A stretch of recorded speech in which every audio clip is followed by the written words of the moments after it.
Let's take a look around the country at the national housing markets, and there were 2,204 auctions over the weekend.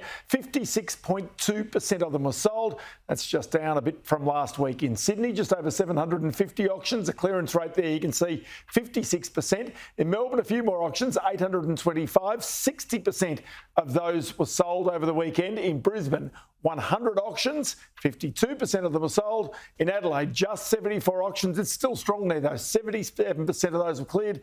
And in Canberra, there were 86 auctions, a higher clearance rate here of above 65%. So let's bring in here Anne Flaherty, economist with REA Group in Melbourne. And Anne, can we just start with the Treasurer yesterday announcing a tripling of foreign investment fees for established homes, and a doubling of the vacancy fee for homes owned by foreigners? Yeah, well, there were some big changes that were announced yesterday. I think overall these changes are going to have a positive impact. In particular, there's a disincentive now for foreign investors to purchase existing dwellings. So they're being encouraged more and more to purchase new dwellings, new developments. Now, hopefully this will help to stimulate and increase demand for new builds, which of course would be good news for increasing Australia's overall housing supply. Okay, so they want more supply, but what does it do to prices? Because does it create a disincentive for foreign buyers to come and buy in Australia, which therefore takes pressure off the housing market from continuing to increase prices, which is not good for people who have got established homes? Well, I don't think that it's going to have too much of an impact. If you think about the vast majority of demand out there does still come from local buyers.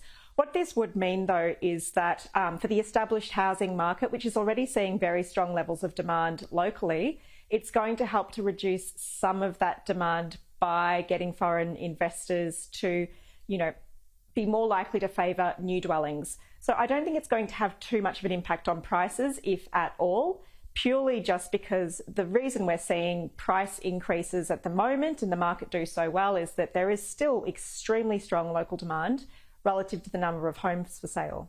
But what it does is gives incentive for foreign buyers to buy new builds, which therefore gives greater incentive for builders and developers who quite clearly have been out of the market for quite a long time to come back in and to start to create new projects. And hopefully it does increase that demand for new builds. What we've seen here from our own research is that in Australia, people are actually more hesitant to buy off the plan than they were, say, a few years ago, purely because they're hearing stories in the news about building companies collapsing. Of course, the cost of building a new house and the time it takes to do so has increased dramatically over the past few years as well.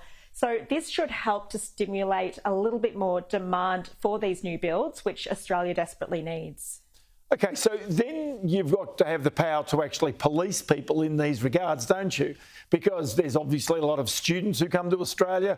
Quite often they buy properties while they're here. So it also goes to this story of the migration rate that the government wants into the future, because that could also take some pressure off the housing markets. Yeah, and one of the changes that was announced that was really, really pleasing to see was that decrease in the application fee for build-to-rent projects. Now, we have a dire shortage of rental properties in Australia, and of course, international students and new migrants are far more likely to be renters when they come to this country. So we need to do what we can to increase the supply of rental accommodation. Now, build to rent has been pretty slow to take off in Australia. It's starting to pick up now, but this is one more barrier that has been removed or reduced that should help to encourage more foreign groups to actually undertake build to rent projects in Australia. It's going to be interesting to watch this, but you can sense what the government really wants is to stimulate the home building industry in particular, because that's the thing that's going to ultimately create the homes that are required.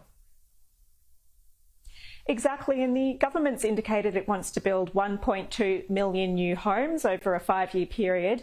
Now, this has actually never happened in Australia's history. We've never built so many new homes over such a small time frame.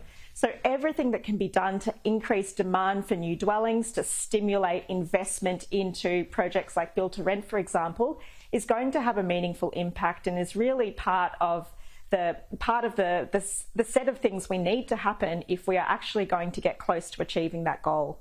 And Flaherty, good to have you in the program today. Many thanks for your time. Thank you.